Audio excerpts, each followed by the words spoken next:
Your body should sleep, your mind should sleep, everything should sleep, but you must be awake.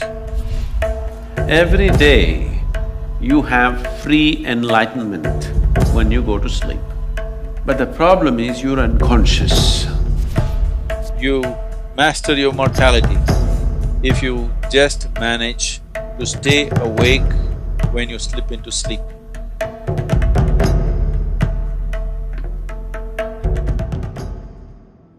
There are various aspects to that which we refer to as Shiva. The boundless reality is referred to as Shiva. The greatest of the yogis has been referred to as Shiva. His dance is referred to as Shiva, his music is referred to as Shiva, his stillness is referred to as Shiva. But of all this, he being a yogi is of the greatest importance in terms of opening up a door of possibility for every other human being. Somebody may be many things, but for the world,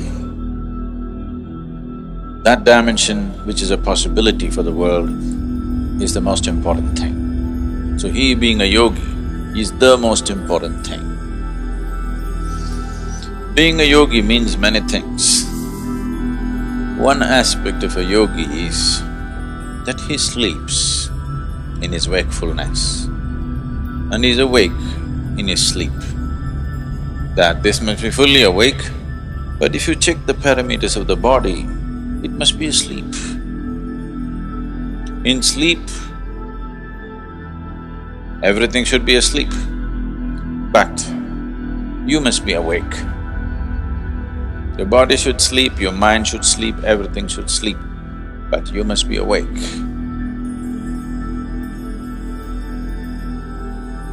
When you fast asleep, you are in perfect tune with the existence, one with the existence, isn't it? Nature has given you this. If you've forgotten, every day when you go to sleep, it makes you one with the existence. In the same sense of unity, if you can wake up and walk around, you made it, isn't it? Every day, you have free enlightenment when you go to sleep. But the problem is you're unconscious. So the sadhana essentially is just this, that from wakefulness when you go to sleep, a certain part of you goes to sleep, a certain part of you, if it still stays awake, then you made it. Otherwise, when you wake up, a certain part of you still continues to sleep, then you made it.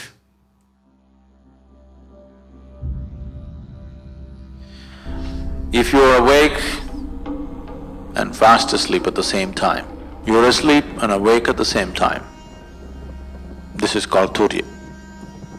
If you are in a state of Turiya, we say you are a Mrityunjaya. That means you're deathless.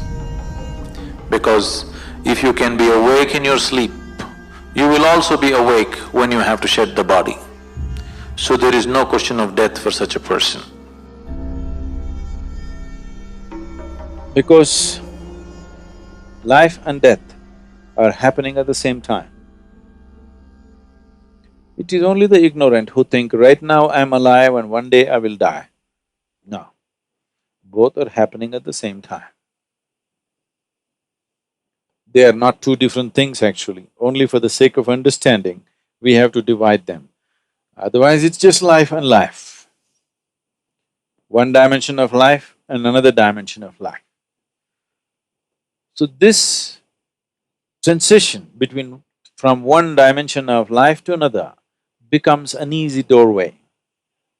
Every day you have this doorway available to you, that is, between wakefulness and sleep is as good as life and death. If you know how to exploit this doorway, if you stay alert till that last moment, do you ever know when you actually slept off? You think you're there, but after some time, you don't know when you slept. If you can take yourself to that moment, It's as good as being conscious at the moment of death. You master your mortality if you just manage to stay awake when you slip into sleep. See, this is an opportunity for you. The best preparation for death is make an attempt to try to fall asleep consciously.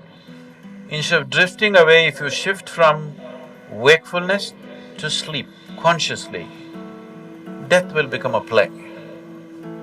So, the moment of sleep is a tremendous opportunity. If you sleep in a certain way, tomorrow morning when you wake up, you can be significantly one notch up. Every day you have this opportunity to practice death. If you can manage that moment, like, you can do this consciously, right? Just like that, from wakefulness to sleep. If you can do it that way, that's it, you're Mrityunjaya, because there's no death for you.